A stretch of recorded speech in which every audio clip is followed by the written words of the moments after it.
दोस्तों नमस्कार। दोस्तों 28 नवंबर 2025 को डिपार्टमेंट ऑफ टेलीकम्युनिकेशन ने एक इतना इम्पोर्टेंट गाइडलाइन इशू किया फॉर ड्राफ्ट पब्लिक कंसल्टेशन, जो अगर मैं आपको बताऊंगा आपको खुद ही लगेगा कि ये गेम चेंजिंग हो सकता है। पहले जब मैंने इसको पढ़ा तो मेरे को ज्यादा इसके बारे में, इसकी महत्वता, इसकी इंपॉर्टेंस को नहीं समझ में आया। बाद में जब पढ़ने के बाद में मैंने देखा कि ये गाइडलाइन वाकई जो है ऑपरेटर को स्पेक्ट्रम को मोनेटाइज करने के लिए, यूज करने के लिए, एफिशिएंट यूटिलाइज करने के लिए बहुत मदद करेगा। तो ये वीडियो में मैं बताऊंगा specially Vodafone Idea and Bharti low frequency band कैसे मोनेटाइज कर सकते हैं, कैसे आपस में कोलैबोरेट कर सकते हैं, जिससे कि उनका जो अभी लो फ्रीक्वेंसी बैंड में इतना स्पेक्ट्रम नहीं है वो कैसे उसको एनहांस कर सकते हैं, और वोडाफोन आइडिया इसको किस तरह से इस चीज को लिवरेज करके अपने ऑपरेशनल एफिशिएंसी और अपना रेवेन्यू को बढ़ा सकता है। तो दोस्तों अंत तक देखिएगा दोस्तों इस वीडियो को, आपको बहुत कुछ जानने को मिलेगा जो पहले आप शायद इसमें इस तरह से इसको देख नहीं रहे थे। अब दोस्तों मैं आपको एक चीज बताऊं कि अगर आप देखें कि 800 मेगाहर्ट्ज स्पेक्ट्रम जो है उसके अंदर में सिर्फ रिलायंस जियो है, और कुछ कुछ जगह पे भारती है, ग्रीन, और एक जगह पे आपका बीएसएनएल है। तो इसमें वोडाफोन आइडिया तो है नहीं। उसके बाद हमारे पास में 900 मेगाहर्ट्ज स्पेक्ट्रम है। तो 900 मेगाहर्ट्ज में आप देखेंगे ये जो ब्लू है ये आपका वोडाफोन आइडिया है, ग्रीन जो है भारती है, ये पिंक खाली पड़ा हुआ है, ये आरकॉम का स्पेक्ट्रम है, ये बैगनी कलर का, और यहाँ पे बीएसएनएल जो बैठा हुआ है। तो यही है उनका जो है 900 में है। उसके बाद में 700 जो है, 800 मेगाहर्ट्ज बता दिया, 700 में सिर्फ रिलायंस जियो है और कोई नहीं है। बाकी लोग जो है पीएसयूज हैं, है ना, ये बीएसएनएल है और कोई नहीं है। तो वोडाफोन आइडिया एंड भारती सिर्फ 900 में। अब इस पॉइंट को आप नोट करिएगा दोस्तों, क्योंकि ये बहुत ही इंपॉर्टेंट है जो मैं आपको बताने वाला हूं। अब दोस्तों सीधा चलते हैं मेरे प्रेजेंटेशन में। New spectrum sharing trading leasing rules 2025 की टेक अवेज मैं आपको समझाऊंगा। इन leasing and sharing and trading rules का क्या इंपॉर्टेंस है, क्या क्यों ये गेम चेंजर है।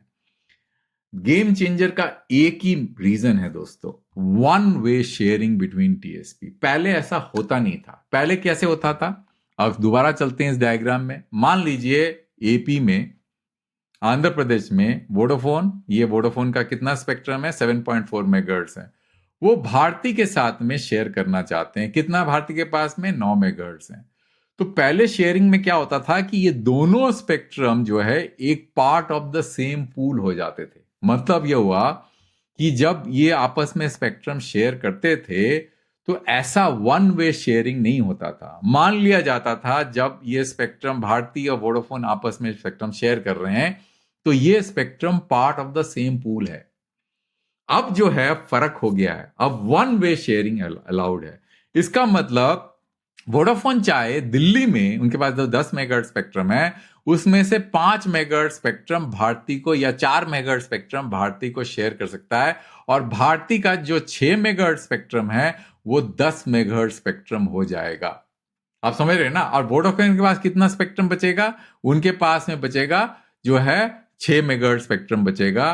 तो वोडाफोन के पास 6 मेगाहर्ट्ज हो गया और भारती के पास हो गया 10 मेगाहर्ट्ज स्पेक्ट्रम। तो भारती चाहे तो दिल्ली के अंदर में ये जो स्पेक्ट्रम है जो कि वोडाफोन से उन्होंने शेयर किया वन वे शेयरिंग के तहत, इसको अपने नेटवर्क में इंटीग्रेट कर सकता है। उसके लिए वोडाफोन के नेटवर्क के साथ में उनका कोई लेना देना नहीं होगा।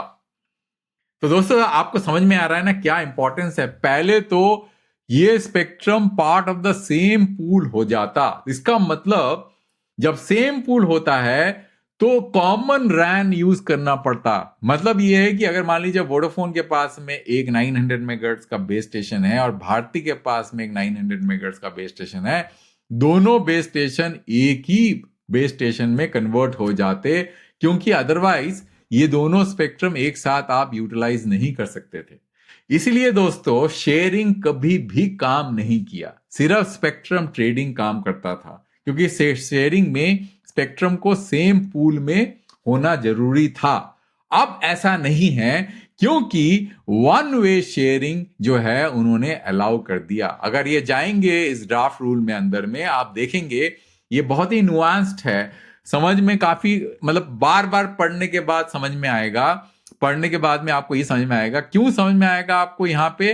क्योंकि यहाँ पे इलिस्ट्रेशन में जाएंगे, जब इलिस्ट्रेशन के अंदर में जाएंगे तब आप देखेंगे कि ये पूरा पढ़ने के बाद में, ये बड़ा कॉम्प्लेक्स है, मैं आपको पढ़ के नहीं सुनाऊंगा, जब वो पढ़ेंगे तो आपको समझ में आएगा कि वन वे शेयरिंग पॉसिबल है, जो पहले पॉसिबल नहीं था। इसलिए दोस्तों ये बहुत ही ज्यादा गेम चेंजिंग है, पहले ऐसा नहीं होता था।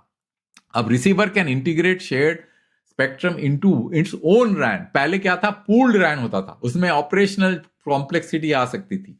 अगर वोडाफोन का 900 मेगाहर्ट्ज और भारती का 900 मेगाहर्ट्ज का एक कॉमन रैन हो गया, एक पर्टिकुलर बेस स्टेशन हो गया और बाकी बेस स्टेशन अलग अलग रहे, 800 में अलग, 900 में 1800 में अलग, 2100 में अलग, तो इसको इंटीग्रेट करना बहुत मुश्किल होता था। अब क्या होगा? एक ही नेटवर्क बन जाएगा। भारती का वोडाफोन से स्पेक्ट्रम ले लिया शेयरिंग में और उन्हें स्पेक्ट्रम बना लिया।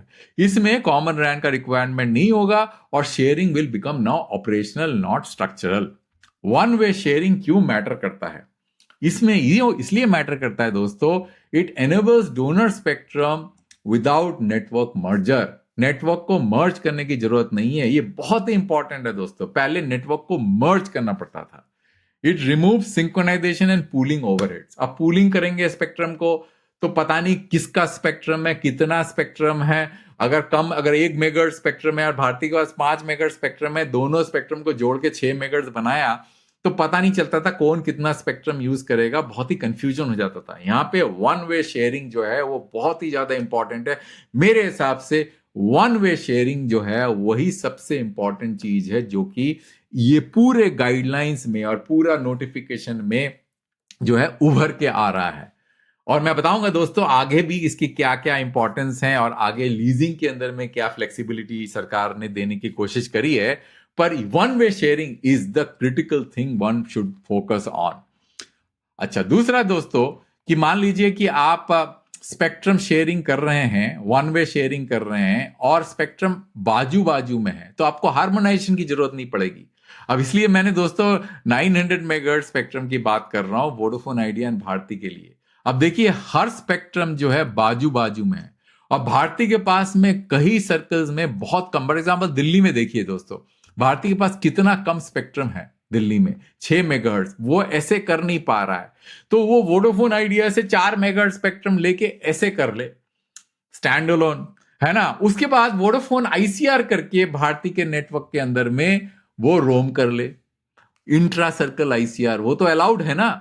तो जब इंट्रा सर्कल आईसीआर करेंगे तो दोनों आपस में कोलैबोरेट करेंगे, भारती को फायदा होगा क्योंकि उनको लो फ्रीक्वेंसी स्पेक्ट्रम मिल जाएगा, नेटवर्क की क्वालिटी इंप्रूव हो जाएगी, और वोडाफोन के सब्सक्राइबर को भी 5G कैपेबिलिटी मिल जाएगी दिल्ली के अंदर में। वो चाहे तो क्या 4 मेगाहर्ट्ज से ज्यादा पूरा स्पेक्ट्रम जो है एक तरफ शेयर कर सकते हैं और पूरा भारती को दे सकते हैं, और वोडाफोन आइडिया 900 से पूरी तरह से निकल जाए दिल्ली के अंदर में और वो जीएसएम 1800 में करना शुरू कर दे।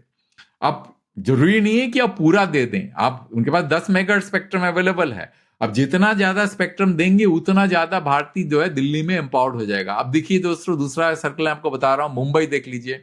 मुंबई में भारती के पास सिर्फ 5 मेगाहर्ट्ज स्पेक्ट्रम है, वोडाफोन आइडिया के पास 11 मेगाहर्ट्ज स्पेक्ट्रम है। अब इसमें से 10 मेगाहर्ट्ज स्पेक्ट्रम अगर वोडाफोन आइडिया भारती को लीज कर दे, 15 मेगाहर्ट्ज का भारती का नेटवर्क बन जाएगा और भारती अपना नेटवर्क जो है ऐसे कर लेगा स्टैंड अलोन, और वोडाफोन आइडिया के जो कस्टमर है वो भारती के नेटवर्क में आईसीआर से, इंटर सर्कल रोमी से लैच ऑन कर सकते हैं। दोनों को फायदा हो जाएगा, भारती को भी फायदा हो जाएगा, वोडाफोन आइडिया को भी फायदा हो जाएगा, और ये विन विन सिचुएशन हो जाएगा। वोडाफोन आइडिया को रेवेन्यू मिलेगा, उसके सब्सक्राइबर नहीं निकलेंगे, भारती को जो है बिना पैसे दिए लो फ्रीक्वेंसी स्पेक्ट्रम मिल जाएगा। और सबसे बड़ी बात दोस्तों ये है सॉरी दोस्तों, इसमें 0.5% आपको चार्जेस देने पड़ेंगे versus 1% in case of trading and 1% in case of leasing. तो इसका बहुत बड़ा फायदा है दोस्तों इसमें कि शेयरिंग के अंदर में आप वन वे शेयरिंग में आप कम पैसा भी दे रहे हैं और आपको जो है पूरी फ्लेक्सिबिलिटी मिल रही है। Band restriction and technical value, अब ये देखते हैं कि रेस्ट्रिक्शंस क्या हैं जो है वन वे शेयरिंग या शेयरिंग के लिए। अब क्या किया है दोस्तों, डीओटी ने कुछ कैटेगरीज बना दी हैं, बैंड कैटेगरीज। उन्होंने कहा है कि शेयरिंग आप कर सकते हैं पर आप वही बैंड कैटेगरी में शेयरिंग करेंगे। मैं आपको दिखा देता हूं रूल के अंदर में क्या लिखा हुआ है। डीओटी ने क्या किया है कि कुछ कैटेगरीज बना दी है। कौन कौन से कैटेगरी है ये सामने आपके सामने है, देखिए। ये कैटेगरी जो है सब 1 gigahertz band, category 1। Category 2 mid band frequencies. Category 3 जो है mid band time duplex frequency, ये एफडीटी फ्रीक्वेंसी है, टाइम डिवीजन डुप्लेक्स। और कैटेगरी 4 हाई बैंड। तो मोटा मोटा क्या है, कैटेगरी 1 में कौन कौन से हैं? 700 megahertz spectrum, 800 megahertz spectrum, 900 megahertz spectrum, ये हो गया कैटेगरी 1। कैटेगरी 2 में कौन कौन से स्पेक्ट्रम है फ्रीक्वेंसी डुप्लेक्स स्पेक्ट्रम? एक तो हो गया आपका 1800 megahertz spectrum, 2100 megahertz spectrum. Category 3 में कौन कौन से हैं? 2300 मेगाहर्ट्ज स्पेक्ट्रम, 2500 मेगाहर्ट्ज स्पेक्ट्रम, है ना। और हाई बैंड में क्या है? 3500 मेगाहर्ट्ज स्पेक्ट्रम। हो सकता है कैटेगरी 3 में शायद 3500 भी हो, वो देखना पड़ेगा। और हाई बैंड में आपका मिलीमीटर वेव स्पेक्ट्रम हो गया, है ना। तो इस तरह से उन्होंने इसको स्ट्रक्चर करके रखा हुआ है। तो ये कैटेगरी वाइज है। अच्छा, दूसरा, अगर आपका मान लीजिए आपका एक पर्टिकुलर बैंड उस कैटेगरी में, जैसे आपका 700 मेगाहर्ट्ज हो गया, 800 मेगाहर्ट्ज हो गया, 900 मेगाहर्ट्ज, एक भी स्पेक्ट्रम है कहीं पे भी, कौन से बैंड कैटेगरी में, तो आप शेयर कर सकते हैं। जरूरी नहीं कि आपके पास वही बैंड में स्पेक्ट्रम होना चाहिए, है ना। तो आप बैंड जो है शेयरिंग कर सकते हैं, inter band sharing with in the category limit. But इसमें एक सबसे बड़ी प्रॉब्लम क्या है दोस्तों, कि अगर मान लीजिए आप, मैं दोबारा जाता हूं अपने इसमें, कि मान लीजिए कि रिलायंस जो है जिसके पास 700 मेगाहर्ट्ज स्पेक्ट्रम है ना, और वो चाहता है कि वो भारती से 900 मेगाहर्ट्ज का स्पेक्ट्रम, 5 मेगाहर्ट्ज स्पेक्ट्रम शेयर कर ले। मतलब हाइपोथेटिकल सिचुएशन की बात कर रहा हूं मैं। क्या उसका फायदा होने वाला है? दोस्तों नहीं फायदा होगा, क्योंकि आप जो है रिलायंस जो है, मैंने आपको एक वीडियो दिखा देता हूं कि ये वाला वीडियो 700 एंड 800 मेगाहर्ट्ज को कंबाइन क्यों नहीं कर सकते। यहां पे आप 900 से रिप्लेस कर दीजिए। दिक्कत क्या है दोस्तों, ये वीडियो का लिंक मैं डिस्क्रिप्शन में डाल दूंगा। जैसे ही स्पेक्ट्रम बैंड्स जो है बहुत करीब करीब होते हैं, जैसे 700 मेगाहर्ट्ज मैं आपको दिखा रहा था, ये वाला जो स्पेक्ट्रम बैंड है जो कि रिलायंस का है 10 मेगाहर्ट्ज, और 900 मेगाहर्ट्ज का स्पेक्ट्रम बैंड भारती का जो है वो भी करीब है 700 मेगाहर्ट्ज के। इन दोनों को जैसे ही कंबाइन करेंगे तो दोनों स्पेक्ट्रम बैंड 700 और 900 दोनों का कवरेज कम हो जाएगा लगभग 40%। क्यों? क्योंकि दोनों को जब कंबाइन करते हैं तो एक डाइप्लेक्सर होता है, एंटीना में लगाना पड़ता है। Because Reliance will do, Reliance तो भारती का 5 मेगाहर्ट्ज स्पेक्ट्रम लेके अपने में जोड़ लेगा, है ना, और कैरियर एग्रीगेशन करेगा। जब कैरियर एग्रीगेशन करेगा तो कैरियर एग्रीगेशन में डाइप्लेक्सर लॉस होगा, तो दोनों 900 का भी कवरेज कम हो जाएगा रिलायंस का, और 700 का भी कवरेज कम हो जाएगा। तो जो इंटर बैंड स्पेक्ट्रम है विद इन कैटेगरी जो इन्होंने किया है, इसका कोई खास महत्व नहीं है, जो मैं आपको बता रहा था। ये देखिए इन्होंने जो कैटेगरी वाइज जो यहाँ पे उन्होंने लिखा है, कहाँ गया वो, let's go straight to that. ये देखिए शेयरिंग राइट टू यूज, ये कैटेगरी वाइज शेयरिंग जो है इसका कोई खास फायदा नहीं है। बट प्रैक्टिकली देखा जाए तो क्योंकि वन वे शेयरिंग अलाउड है, नेटवर्क आप अलग लगा सकते हैं, तो इसलिए जो है दोस्तों कुछ खास फर्क पड़ने वाला है नहीं। और एक दूसरा तरीका है इस कैटेगरी वाइज शेयरिंग के लिमिटेशन को ओवरकम करना, वो भी मैं आपको समझाऊंगा अपने प्रेजेंटेशन में।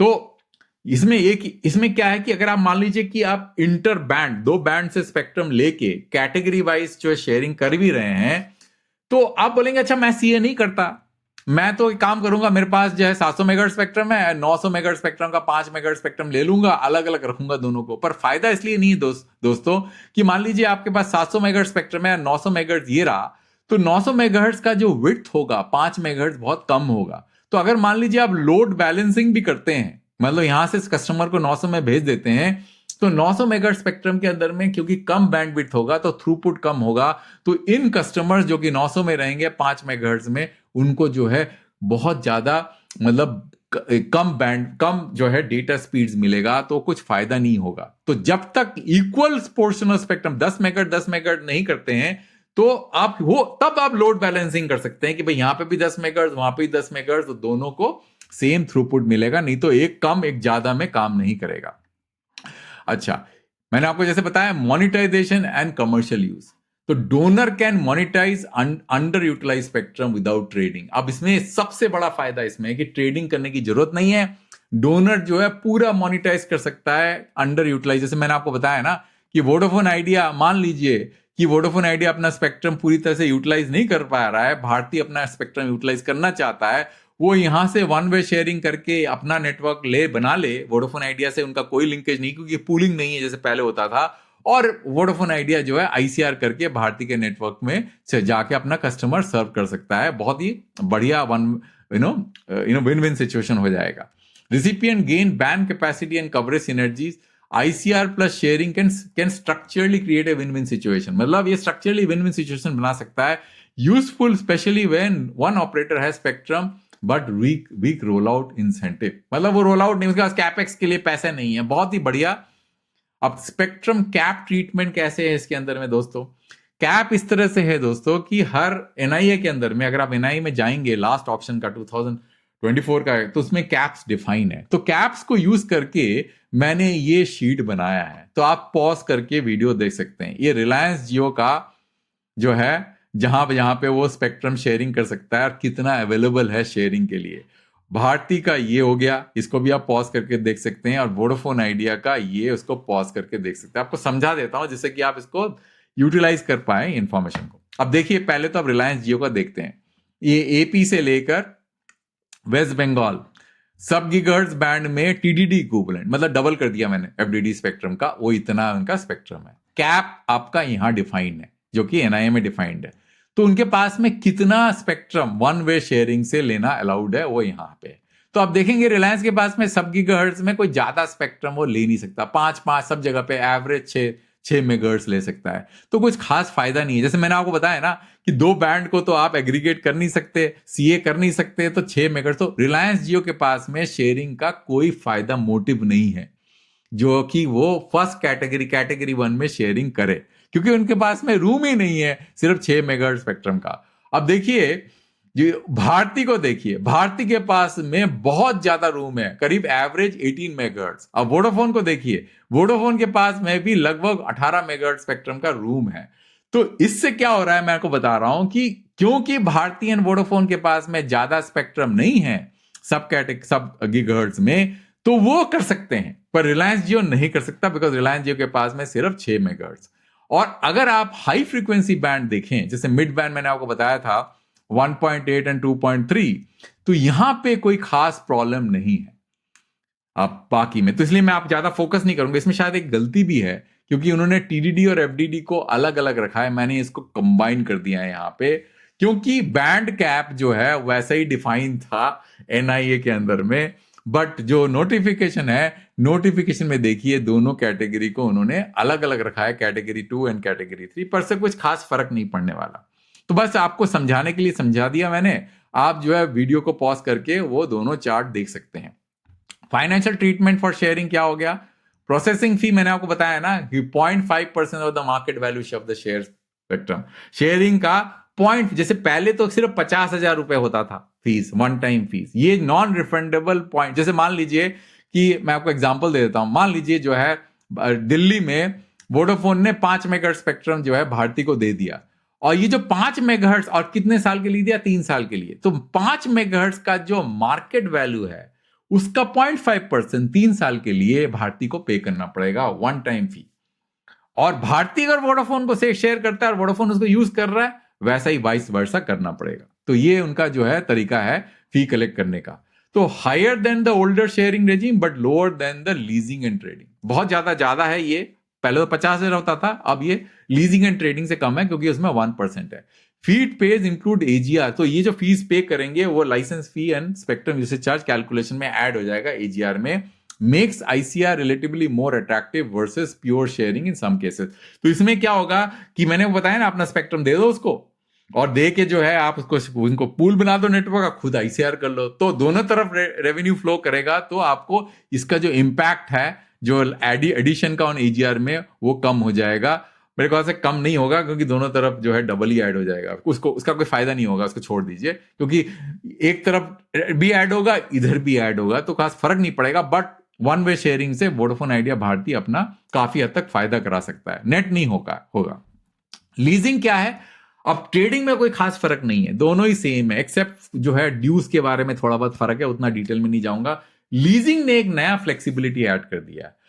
शेयरिंग एंड ट्रेडिंग जो है सेम कैटेगरी ऑफ लाइसेंस में अलाउड है। लीजिंग में जो है उन्होंने वो डिफाइन ही नहीं किया कि सेम कैटेगरी, उन्होंने उसको खुला छोड़ दिया। तो ये भी एक वन वे शेयरिंग की तरफ है, but category restriction has been removed.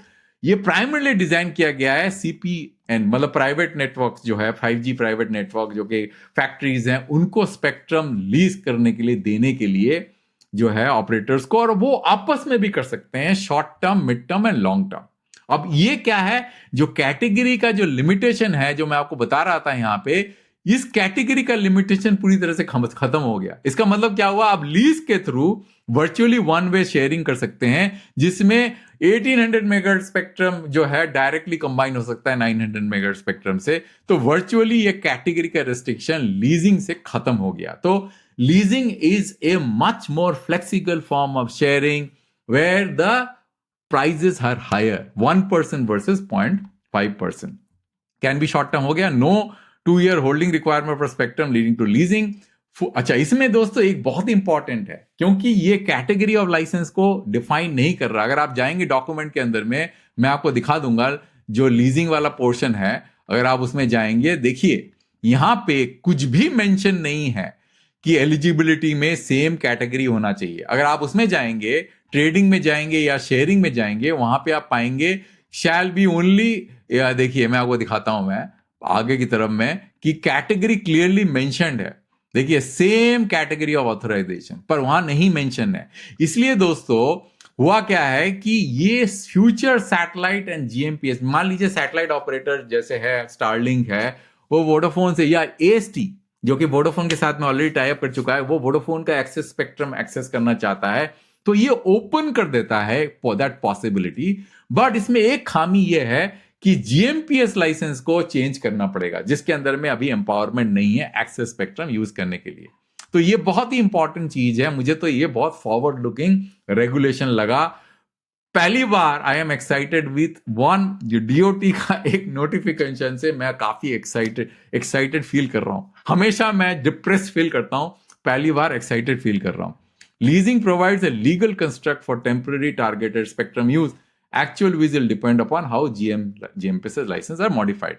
Trading legacy road, trading में तो कोई खास फर्क नहीं है, तो उसको छोड़ दीजिए, सेम ही है, लगभग सेम है। फाइनल टेक अवे क्या है दोस्तों, sharing same band, one way enhances operational flexibility. Same band में ऑपरेशनल फ्लेक्सिबिलिटी, क्योंकि रेडियो इक्विपमेंट को पूल करने की जरूरत नहीं। जैसे ही आप दोनों का रेडियो इक्विपमेंट पूल करेंगे, वो पॉसिबल ही नहीं है, बहुत ज्यादा कॉम्प्लेक्स सिचुएशन हो जाएगा। यहां पे आप रेडियो इक्विपमेंट को पूरी तरह से अलग कर सकते हैं, बिकॉज वन वे शेयरिंग है।